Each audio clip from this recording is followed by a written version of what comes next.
Okay, and we are live. JT here. Welcome to The Huddle. The Huddle is where I sit down with successful people from the world of sport and coaching. It's to learn more about their journey to greatness. Why do I have these conversations? Because success always leaves clues.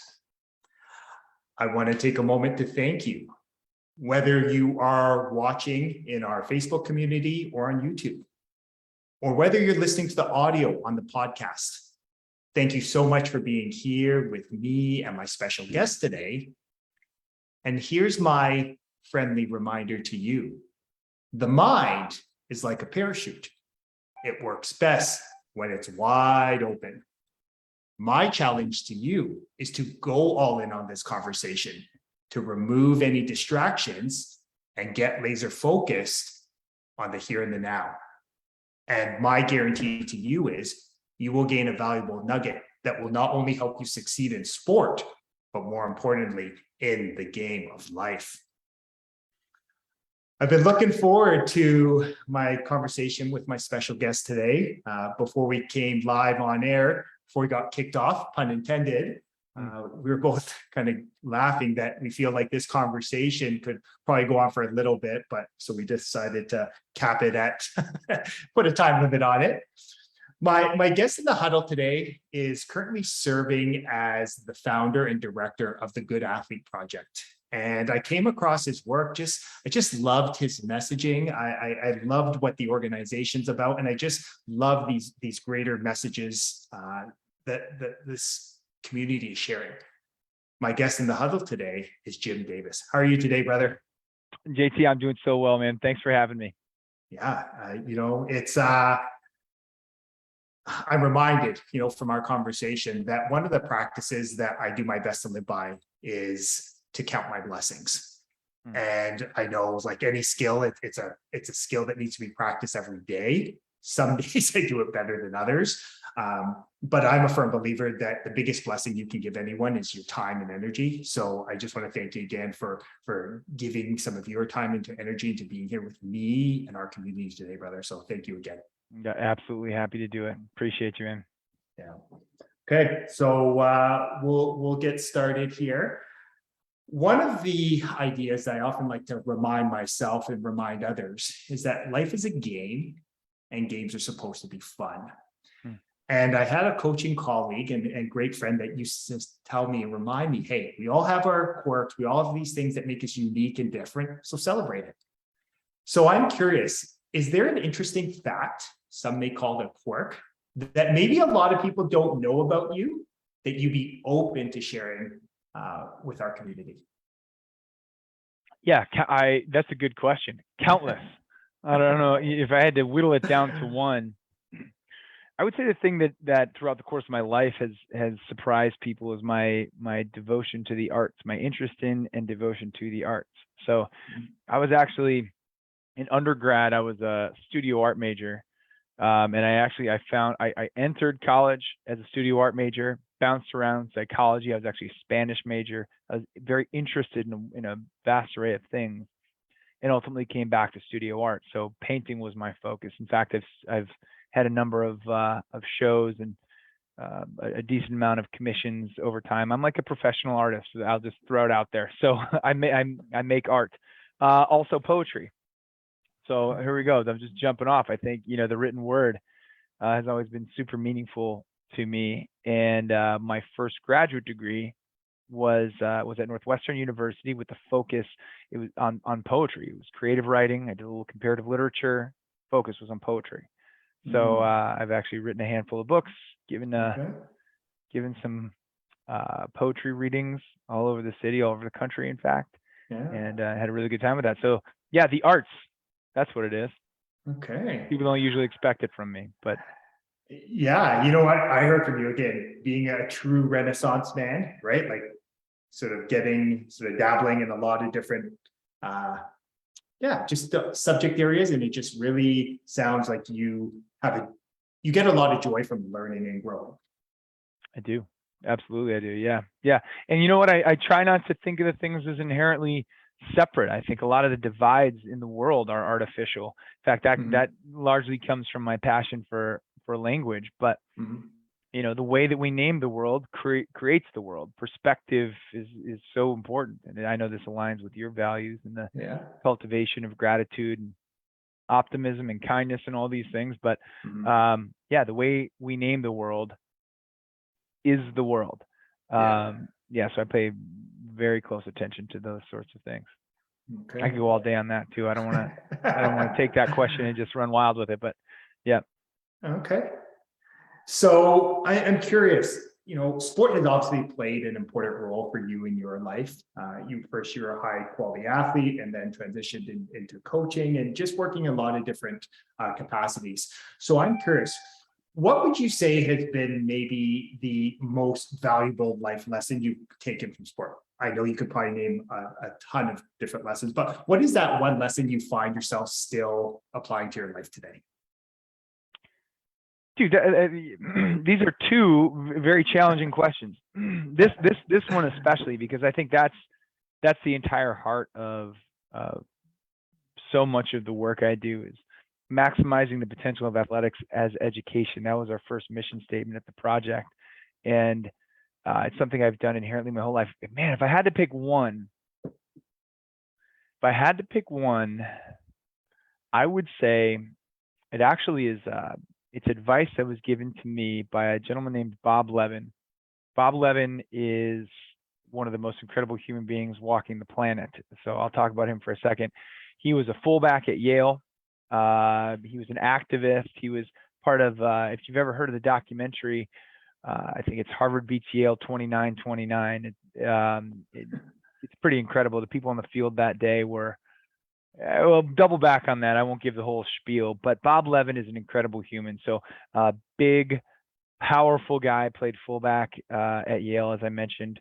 Had an opportunity to play for the San Francisco 49ers, actually turned it down to pursue a career in life in education. So he went to Harvard for grad school, and then he went to University of Chicago, I think, for a second round of grad school. Ultimately devoted his life to education, primarily in special education and football, which was just a very natural teaching platform for him. Came all that to get to this idea. He had this, it might have been just an off the cuff remark, but at one point along the way, he shared with me this advice: chase the work you're willing to do. And it was it has stuck with me. I've analyzed that idea countless times since then, because you hear so often that it's important to chase your passion, chase something that you love. And while I agree with that, I think, it's hard to maintain a feeling. And Okay. chase your passion is such good advice. But what happens on the days when you're not passionate?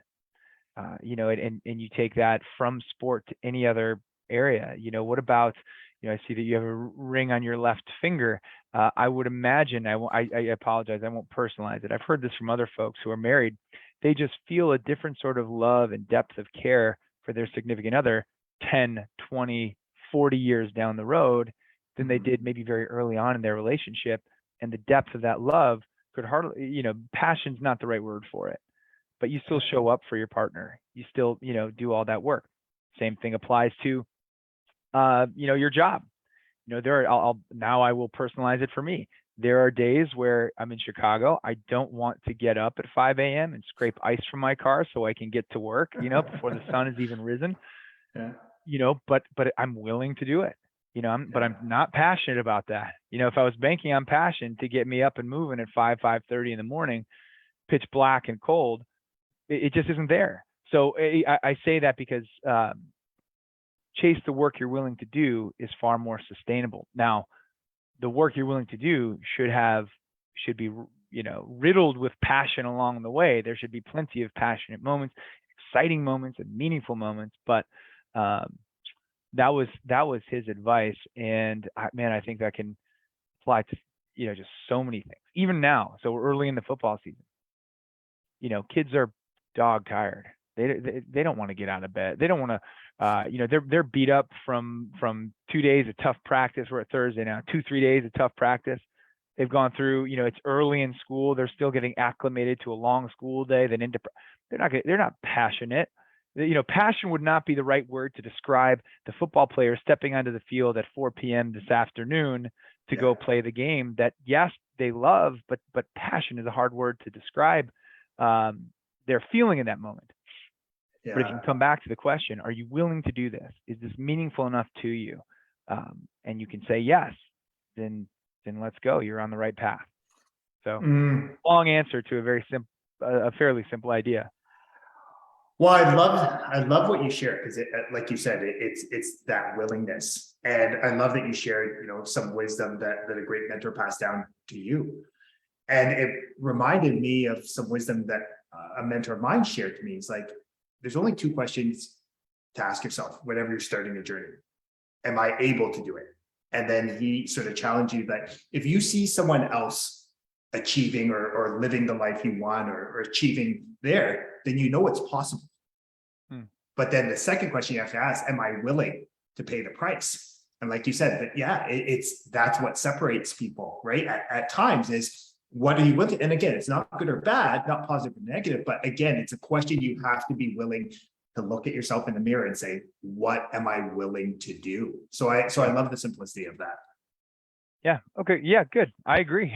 and it brings, and there's a heavy dose of self-awareness in that. Like you just explained, self-awareness is one of the absolute key capacities. It's the key to any pursuit of I hesitate to say greatness, but pursuit of greatness, at least. High achievement. And I'm sorry, I shouldn't hesitate. I see you are greatness back there, and you are. I see the book. You are. But for me, I just hesitate. But yes. Yeah. Okay. So I'm curious, what made me fall in love with the work, or what grabbed my attention, was, I think there was an episode where I saw you having a conversation with Coach Louis Corella from Georgia Tech. And I remember just watching it, and something piqued my interest there. So I'm curious, what inspired you to pursue this work around, founding the Good Athlete Project? What was the inspiration? What made you sort of be willing to sort of explore this journey? Another great question. Here's what it was. I was in grad school, the second round. I was sitting in the back of a neuroscience classroom at Harvard University. Part of me was like, man, do I even belong here? Actually, a good friend of mine this morning told me to stop being overly humble about that. I found out that I did, and I really enjoyed it. But I'm sitting in the back of this classroom, and I have come from a career in sports where I played. I was a competitive power lifter. I was a professional football player at a lower level, and really enjoyed it, and had some of the most meaningful experiences of my life. Made some of my best friends. Did make my best friends through sport, at least as an introduction. Traveled the world. Just had a wonderful experience. Then I went on to coaching, and sort of replicated that in a different way. Just positive experience after positive experience. Built some programs, did some cool things. Ultimately, I head out to Cambridge, and I'm in this classroom. That was, again, this sort of a winding story, but here I am now in the back of this classroom with this tale of a history behind me, this career in sports. And, I'm sitting there, not sure what I'm going to learn or how I'm going to apply it. When I went out to Harvard, I was like, man, this could be a fresh start from the very bottom, foundational shift. And instead of that, I found, holy cow, this thing that I've experienced and really felt for so long has a deep backing of research, suggesting that it might be the most powerful learning environment on the planet. So again, I'm in this neuroscience classroom. The task at hand in the course is, let's identify the ideal learning environment. And now that we're thinking for an educational setting, we're thinking of professional organizational settings, and what, through the lens of the brain, through the lens of neuroscience, what would have to be included in that environment to make it so? Well, the bullet points are like novelty, goal-directed behavior, powerful mentorship, compelling group dynamics. At every stage, I'm like, yeah, sports sports. You know what I mean? It's like Yeah. I refer to it as like one of the biggest light bulb moments of my life. It just was Mhm. clicked. And I honestly, I'm looking around the room like, does nobody hear this? Like, we've got this already. This environment exists. It's called athletics. There's Mhm. 200 million people involved in the U.S. alone. You know, Yeah. it's already here. The environment's here. The question becomes, are we maximizing the potential of it? Because power does not equal positive outcome, and we know that, right? You see, sadly, you see storylines every day. It's headlines of sports gone wrong, and people Yeah. who were, man, if there's nothing that gets me more than someone I look at like a professional athlete, someone who had decades of time in this powerful learning platform under the guidance of people who are supposed to be mentors and developers of human beings, and all of a sudden they're in their 30s and they are not living up to their, they're not their best selves, Mhm. and that sometimes is putting it lightly. Now, I don't think that the negative fully explains it. Okay, I want to be really clear about that too. I always layer this in when I talk about, sports gone wrong and then the potential of sports going right. I mentioned poetry already. Have you ever heard of the poet Robert Hass? Haas or Hass? I don't know how. Hass. No, Brilliant. He's brilliant. He's amazing. I'll send you some stuff. But okay. he quoted someone else. He does a lot of translation, and essentially the translation was something to the extent of, the horrors of the world cannot be the truth of the world. Otherwise, there'd be no one to tell of them and no one to tell them to. So I'm like, so that's very powerful. And I always kind of layer that into my conversation of sports. It's like, no, sports, the coach flipping out, the tragedies that are happening at like youth football across the nation, the really negative effects of, I'll just use this term, toxic sports environments. Those aren't the norm. They're just not the norm. You and I have been in too many good places to ever believe that was the norm, but they are the truth to some degree. Like, they are happening. Mhm. So So anyway, fast forward. So those are the two light bulbs. The first is that through the lens of cognitive neuroscience and social theory, this might be the most powerful educational platform on the planet. Mhm. Second light bulb, but we're not maximizing that potential. So Mhm. how do we bridge that gap? Mhm. Well, enter the Good Athlete Project. That was at least the hope. It was, how can we bridge the gap from academy to field and create research-based strategies and methods to teach lessons that will actually last a lifetime, at least based on the research. Too often I think we assume that life lessons are being taught through sport without asking ourselves what lessons and why. Mhm. Do we really need, like, what is the value of toughness?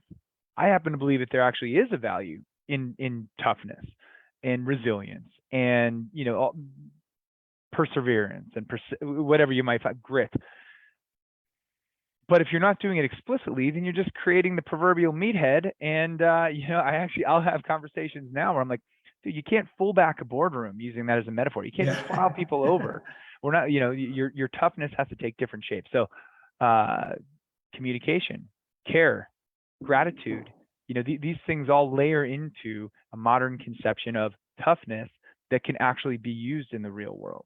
And if Mhm. those are absent, then your toughness, eventually you age out of it, and people are just looking around the room at you like, who is this dude? Like, Yeah. tone it down, my friend. So anyway, you get the idea. Yeah.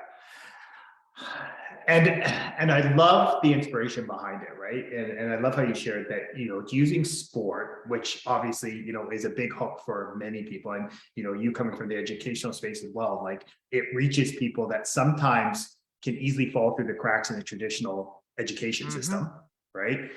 And I love how it's teaching these greater life lessons.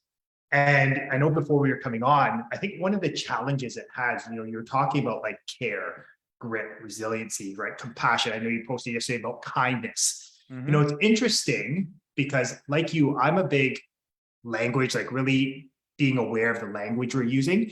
And it's always strikes me as interesting that we term these things, quote unquote, soft skills, or anyone's that's there. I just like to relate to them. These are great, being a great human being, right? They'll help you be a great parent. They'll help you be a great significant other, be great in the boardroom, really great in the game of life. Yeah. So I'm curious from your perspective, do you think that is, I don't know, do you think that's contradictory? Do you think that kind of holds us back from people being open or receptive to some of these like kindness, care, love, gratitude, all those things? Yeah. Yeah. 100. I mean, dude, without question, whoever took concepts like resilience and healthy communication and gratitude and care and kindness and empathy and termed them soft skills was, oh my goodness, dude, it's the greatest disservice to social emotional learning or character development that has ever been done. It's no offense to it, but like they're not soft. They're actually a real challenge. They're hard, and their payoff is through the roof. It's so important and documented like over and over and over again. It's the single worst marketing move in the history of character education was calling things like that soft skills. No, man, they go hand in hand. They go hand in hand. They toughness and kindness, if they're not in the same conversation, you're missing the point, right? There must be balance. Toughness without kindness. Let's just say from a leadership perspective, toughness without kindness just makes you a jerk. Kindness without toughness makes you a pushover. Potentially, and maybe it's not toughness is the balance of kindness, but certainly maybe accountability or something to that extent. But they all belong in the same conversation. So unfortunately, I think what happens is we nab these, the stuff that when a fullback plows through the defensive line to get into the end zone, we name that a certain way, and somehow we believe that that's the thing that we ought to teach for. We over distill it. And I'm thinking just from a football perspective right now, but that metaphor obviously can carry. But if that fullback doesn't have incredible trust in the lineman right before him, the belief and trust that the receiver is going to run a route that takes the safety out of the box or whatever it might be, like it's communication, it's teamwork, it's care. Like all of these things happen even just to bring that really on the surface tough moment to life. But then again, you talk about think about locker room cultures. How many teams have had their legs taken from underneath them by destructive locker room cultures? And the answer is countless, countless. So if that doesn't happen, in fact, I should have prepared. If I was going to talk about this, I should have pulled the researcher's name, but I'll look it up for you. There's this TED Talk I've seen a couple times. This researcher talks about two groups of chickens. Have you heard this one? No. Green zone and red zone chickens. And I don't know that I'll cite the study exactly, but you'll get the idea, I think. Okay. Essentially, it talks about like productivity and how there's a group of chickens that really gets along, and there's a group of chickens that's really assertive and high producing. And they take these closer looks. The ones that are really assertive and high producing, there's nothing wrong with being assertive and high producing. I want to be that kind of person if I'm being very open. But the way that they were producing at a high level was essentially creating a negative environment for the other chickens. So they weren't laying as many eggs. Like literally they were pecking the other chickens. So they were tamping down the productivity of one sort of chicken so that they would sort of rise to the top. I hope this doesn't get too gruesome, but eventually, there are ways of managing that on a farm, and none of them are pleasant. So this study essentially started to breed for, identify, and separate certain sorts of chickens. So the green chickens, the green zone chickens, the ones that had a disposition, they got along in a group, they were put in one area. The red zone chickens were put in another area. When the cooperative chickens were all together, their egg laying productivity skyrocketed. I can't cite it exactly. Call it 200% or something like that. Skyrocketed. Meanwhile, in this other cage, the red zone chickens, who were bred for this one disposition of being assertive, and it was like I don't want to be less than kind here. It was a bloodbath because they're all just attacking each other. like they literally lost chicken lives, so meaning, neither, assertiveness or high productivity, like, the point being in all of this, at least what I sort of gleaned from it, is they all belong. And what we find more often than not, it's, the kindness allows the talent to shine. Mhm. When the assertive high producers are kind of beating back that other idea, the entire group suffers. And if you take that as a metaphor into certain coaching and team environments, sadly, you see that all the time. You Mhm. see, Yeah. I won't go down that road because it'll make me sound too negative, because there's also incredibly, all enhancing systems and teams that do it so well. But every once in a while you have the negative stuff where coaches just slamming people into each other, and whatever eggs don't crack, they take out on the field on Friday night. Yeah, no, and it's a great point, and like you said, it's that idea of, I think anyone that's played sport or team sport knows that when a team has a culture of trust, or Yep. when they truly have an understanding of each other, that hey, we might not agree on everything, but we're all working towards that collective vision, that's a strong and powerful team.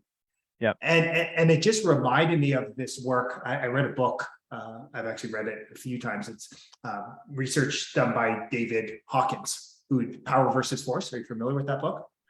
I don't know the book specifically. I've heard of David Hawkins though. Yeah, Tell and me. he talked about this idea that certain emotions, feelings like anger, resentment, frustration, that you, from a kinesiology standpoint, are actually physically weaker. Where when you come from this, and that's force, where true power comes when you connect to emotions of love and joy and peace, that energetically, even Yeah. from a kinesiology standpoint, research standpoint, you're stronger. So it really does, the research shows it, but then also this idea of, like, I don't know, when you feel better, you can perform better. So, Yeah. so I love everything you're sharing. If you wouldn't mind sharing a link to that at some point, I Yeah. would love to learn more about that. That comes something that I have referenced many times. I spend the bulk of my athletic time these days is spent in the weight room with athletes. So we have a Okay. fantastic opportunity to sort of slow things down and educate. It's become a very cool learning environment. But I reference times where, 4th and 1 is a distinguishing factor, as a concept. 4th and 1, games on the line. How is this going to go? Well, what factors go into that? Well, I believe fitness and strength and resilience and mental toughness and these things. But one thing I remind teams of all the time, after having played 16 seasons of football myself, this is not like a feel good, wouldn't it be nice if sort of guess. I played 16 seasons of football. I know how this goes. I've been in 4th and 1 situation. You might have animosity. You might have a real competitive distaste for your opponent.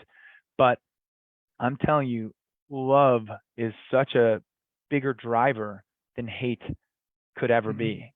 4th and 1, you're exhausted, your hands in the dirt, you got to pick up a first down. Like it's not hatred for the other person that gets me coming off the line fast. That was never the thing. If anything, it was like, we break the huddle. I'm getting the chills just thinking about these moments. You break the huddle and I care about him and him. I care about these guys, and like, let's us go. Like, let's go, not let's destroy them. These words get tossed around too much. I can't stay when we talk about when you use terms like we're going to kill the opponent and things like that. I'm like, man, are you missing the idea here? Yeah. Now, I like the physicality of football, but again, like, I would do more for us with whatever physical capacity I have than I would, for us, not against them. That's always been a really powerful component of my approach as an athlete and the teams that I've been working with. So, and it works. Yeah. And that's the thing. I don't mean to cut you off, but I'm getting jacked up thinking about this. The maybe the most interesting thing, at least for the naysayers, is like, it works. This is performance enhancement. Also, this is not tough guy. Like, we're going to pick up the first down, but we're going to do it for each other. You know, it's so this collaborative, cooperative, care-based approach, even to things like toughness and effort, direct correlation. Yeah. Well, and I love what you're talking about these. And what comes up for me is, are we practicing these skills? Because like you say, like we sports traditionally places a high value on physically practicing certain skills that Yeah. on the field, right? Like you do these, right? You do the individual. The question I always come back to, what are we doing to train the social, the emotional, the mental skills to be able to navigate? Because, I'm a firm believer that, hey, it's easy to be positive and very optimistic when things are going well. But like you Yeah. said, what if you're down by 14? You're 0-5. Like, have you actually given your athletes and your coaches the opportunity to practice the skills to demonstrate that grit, that resilience? And I don't mean just working harder, but do you actually have the skills to be able to help them get laser focused on the here and the now? Yeah. That's a great question. That's a great question. Are you training it? You also, unfortunately, every so often you hear coaches can be amazing problem identifiers. And the hope is that they would identify accurately and then have skill sets to essentially solve those problems. And if one of the, problem is probably the wrong word, but if our intention is to create a team that has these skills, then like our immediate next task is to decide how we're going to teach and train and practice them. It would not be helpful for a coach to walk off a field on like a Friday night and say, man, I wish we blank had better leadership, got along better, all these things. You could see that, but then you have to go work on that. You can't just hope it shows up on your doorstep. And that's I worry, man, that I fall into I don't want to be overly critical. So I hope it doesn't come across that way. My only call to action, I think, is exactly that. I think I've heard our mantra, does your behavior match your goal? Well, if your goal is to teach teamwork and you are concerned that your team doesn't have enough of it, then put a little time and thought into the teaching of teamwork. These should be obvious concepts, and unfortunately, sometimes they get glossed over in the stress and pressure of a season.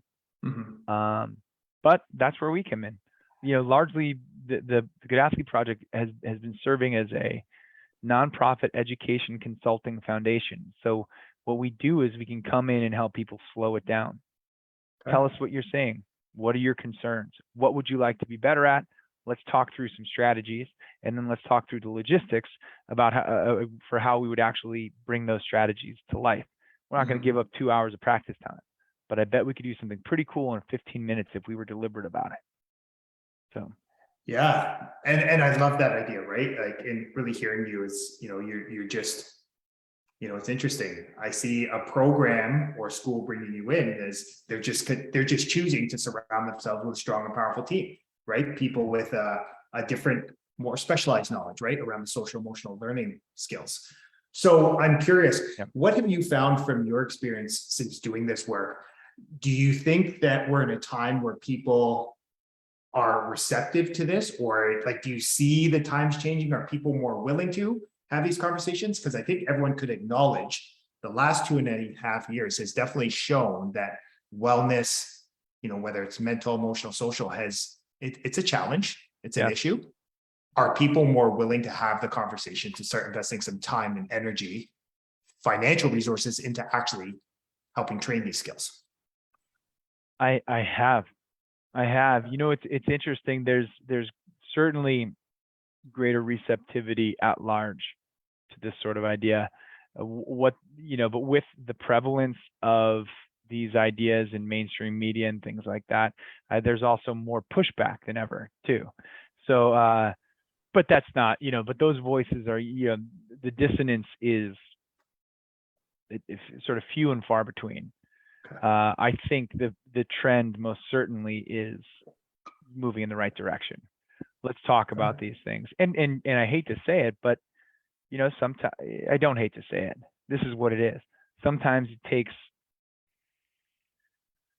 the absence of a thing to recognize just how much you needed it or wanted it or whatever it might have been. So the strain of a global pandemic has in a lot of ways, it was the cause of a lot of stresses and strife and communication concerns, but also highlighted the need for a lot of these capacities.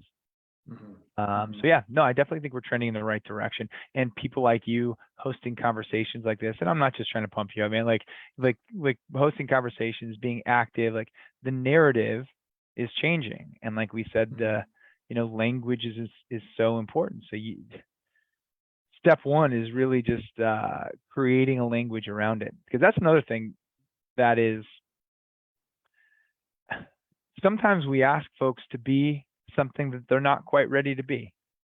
So if someone does come from the proverbial old school and doesn't have the language and understanding, maybe all of a sudden they recognize the need, but they may not have the skill set and the language to have complicated conversations in a way that's really going to support young people. And that extends, and that extends just culture and rather character building and social emotional learning. We're also talking about conversation in diversity and equity and all sorts of, you pick the topic. The modern coach needs to be able to have a conversation about it, because that's what's happening now. So that's important as well. Yeah, I love that idea. And what came up for me is, meeting people where they're at, right? We often hear that in personal growth, self-development. Anyone that's coached or taught knows that you got to meet people where they're at. We can't assume that everyone has had the same lived experience up to that point. That's right. Okay. I actually posted this idea, and it prompted me on my run today to think of something a great mentor helped me understand, is this idea. It's far more important to be understanding than it is to be understood. And I was like, and why that resonated with me is it just reminds me it's more important to listen, to actively listen to where people are at. How did they get here? Maybe, that celebrating that diversity of thought, having meaningful conversations, and only then can we then create a path moving forward. So it's interesting how that thought idea got prompted right before we were talking. I love that you bring that up. Yeah, and I just wrote down what you were saying. Yeah, so we haven't all had the same lived experience. More and more we're starting to recognize that is a huge performance enhancer if you're willing to, like you just said, work to understand. It's not just one person. What is one person? Well, inherently valuable to start off with, but also one set of ideas and experiences. So it's not, I don't think it's the job of one person to impress upon all other people their standards. Leadership development is what I do. So there is a time and place for sharing messages and getting people on your page and all that kind of stuff. But organizationally speaking, and I would even go beyond that, societally, whatever it might be, and from a global perspective, being able to tap into the vast, the expanse of lived experiences and perspectives. If we can pull it all together, what comes from that could be, like I said, the ultimate performance enhancer. Does it take a little time and care and bandwidth? It does. Does it take things like empathy and those lame word, but soft skills that we were talking about before? It does. But at the back end, once you've harvested all these incredible and diverse sets of experience, the product is in a totally different and probably more meaningful place than it otherwise would have been. So really important. I love the word. I love the word you use there. And again, being someone who also values language, like you talk about harvest, right? Like harvest to me is like growth. It's you reap what you sow. And I just remember some of ours, we did some of this social emotional learning skills in our high performance program with our provincial team. And, one of our expected norms was this idea of, be open to diversity of thought, like celebrate it. And it's interesting, but again, it needed to be part of the program. It needed to be put right before we started and sort of framing it, this idea that you could learn a lot from other people's lived experience. If you just actually sit there and listen And so it really Yeah. helped me to understand the importance of sort of finding those opportunities to level the language and start to introduce these different empowering words. Yeah, dude, I completely agree. I completely agree. So, yeah, the celebration of diversity of thought, bringing other perspectives into the fold, and it's interesting because there's sort of I actually, there's an interesting balance to be struck there, though, because there will never be a consensus, and I throw that out there because, for what it's worth, in the back of my mind, I'm always anticipating the person who would not agree with us. For whatever reason, I always have that audience in mind. So, we're, at least from my perspective, there is no such thing as consensus. I know a lot of people, especially in organizations, can be frustrated because they, sometimes organizations will slow down massively in pursuit of consensus. That's, at least for me, that's not what I'm suggesting.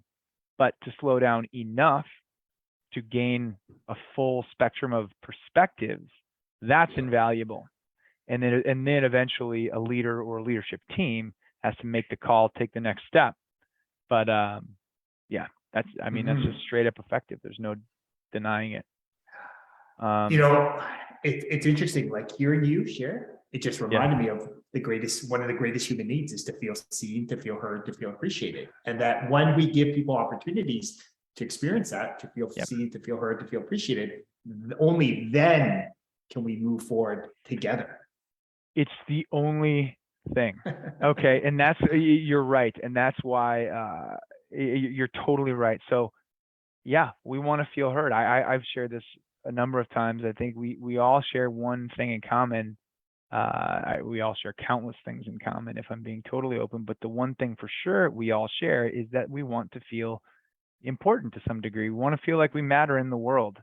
And that's, that's just a deep centered core truth of humankind is we want to feel like we matter in the world. We want to feel understood. We want to feel heard. And I think it's the job of leaders to recognize that we have to appeal to that in people. It doesn't mean everyone's ideas should be used. You know what I mean? And again, I'm talking to like the actionable part of this thing is like, to be heard is not the same as to be listened to, always. And it's not, it's not like, okay, JT, whatever you say, we're putting it out. You're the man, like always. Yeah. But for me as a leader in this hypothetical situation, to make sure that you have an opportunity to voice your concerns, voice your opinions, and really be heard, essential. And really, it all cycles back to the concept we already talked about, which is trust building. I need to know if we're going to be trusting. I need to know that you at least have some kind of passing interest in me and what I'm about and what I'm interested in, and you should be able to expect the same from me. The ultimate motivation. This is another just absolute unavoidable truth. Motivation is not hyping people up before the kickoff. Motivation is an alignment with people's motives. That's how you motivate people for a long haul. You get people juiced up, you get people excited, but it kind of goes back to that chase the work you're willing to do versus chase your passion. Like, excitement is great. It's also fleeting, but motivation, sustained motivation includes alignment with someone's motives.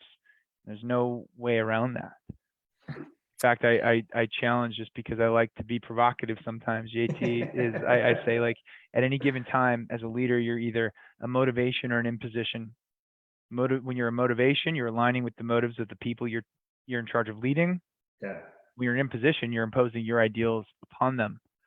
And, you could make a case that in the midst of things, sometimes you have to toggle between the two. There's a case to be made for that. But I think the more, especially in one's downtime or your time for deep thought, the more you can do that first, align with the motives of people, the more successful you'll be in the grand scheme.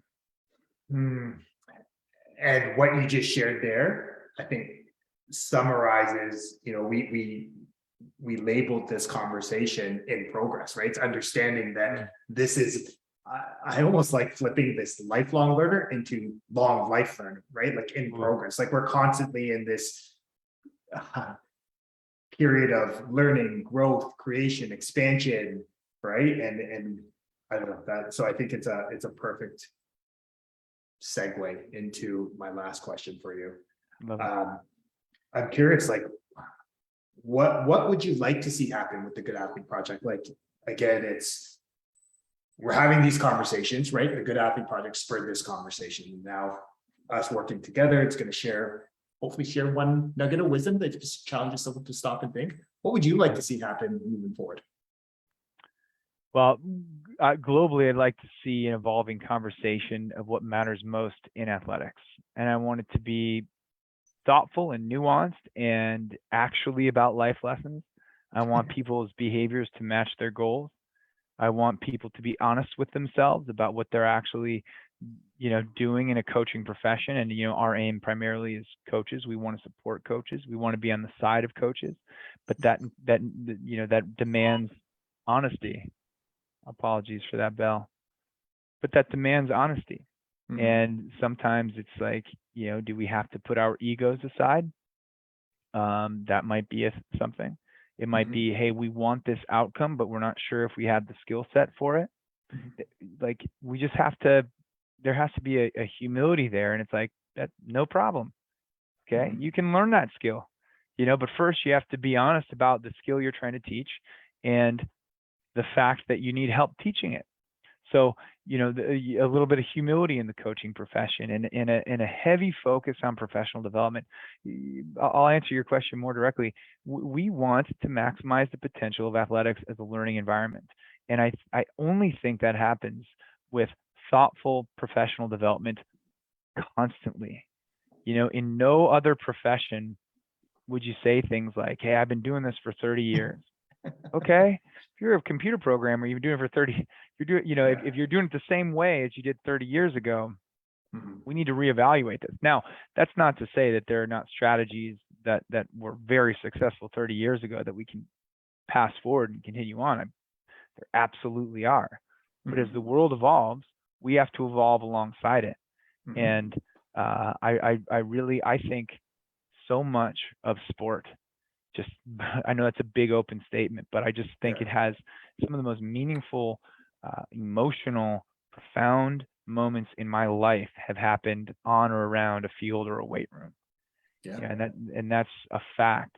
So to not value it as such, I feel like is just a missed opportunity. So it really is. We want to keep an evolving we want to be at the forefront of an evolving conversation of sports as education. Love it. I couldn't agree more. So I'm curious, brother, is there anything that we could do to support where you're growing? Is there anything that we can do to be of service to help you, manifest the vision? You're amazing. Well, just the fact that someone like you is asking a question as generous as that is a good indicator, because I think we all have to be on each other's side. I think there's, if we ever wanted to talk specifics, dude, I'd be on the next plane up there to help push forward what you got going on and contribute in any way. But we can certainly talk specifics on that. I think sharing each other's ideas is meaningful. Another truth of the profession is there's more than enough to go around. There's we learn this we're not trying to pretend that we invented character development through sport. We think we do a pretty good job at it, but so do countless others. So if we can also remember that in the greater world of coach educators, I think we'd be in a really good place. So I'll turn that back and say, if we can ever do anything for you, I hope you'll let us know, because I'm grateful for your messaging and all that you're doing, man. You're every day. You're an every down back, as they say. Do my best. I do my best. Okay. Well, thank you, brother. And like I said, I'm more than happy to share all the social links and just get people again to share some of these ideas. I think this conversation is a great start. I'm glad we were able to move our offline conversations, and bring it to the mainstream and really, just help share a greater message. before I let you go, I just want to take a moment to acknowledge you, Jim. I want to acknowledge you for the man you are, the great teacher, the great coach, the great mentor, but more importantly, the amazing human being you are, Jim. Like you, I've been blessed to really just be blessed to have this work, to be shared about how impactful it can not only help you succeed as an athlete, but in the game of life. So I just want to thank you for just choosing to be the man you are and just helping to truly help and serve the hearts of others. So thank you, brother. Dude, you're welcome. I've actually been coached not to just to accept compliments. So I appreciate you very much. I feel the same way about you. You use the word blessing. It's a blessing to be able to do the work that myself and my team are doing. So grateful for you as well, man. No doubt. Thank you, brother. I appreciate that. So folks, Jim drops so many valuable nuggets of wisdom that will not only help you succeed in sport, but more importantly, in the game of life. So my reminder to you is that knowledge is potential power. It's the consistent and focused application of great knowledge that actually creates great results. So my challenge to you is to take one of these valuable nuggets of wisdom and go apply it to your life today. And as I remind you every week in the huddle, you are deserving of greatness. You are worthy of greatness. You are greatness. And my only ask from these conversations is, if it resonated with you, it touched your heart, to share it with a loved one, a teammate, a friend, someone who you think needs to hear this message. Because the more people we hear that we have understanding and applying these simple ideas, the greater this world can be. Yeah. As always, I look forward to having these conversations again, and we'll see you next time in the huddle. Have a blessed day, everyone. Love it, man. That's awesome.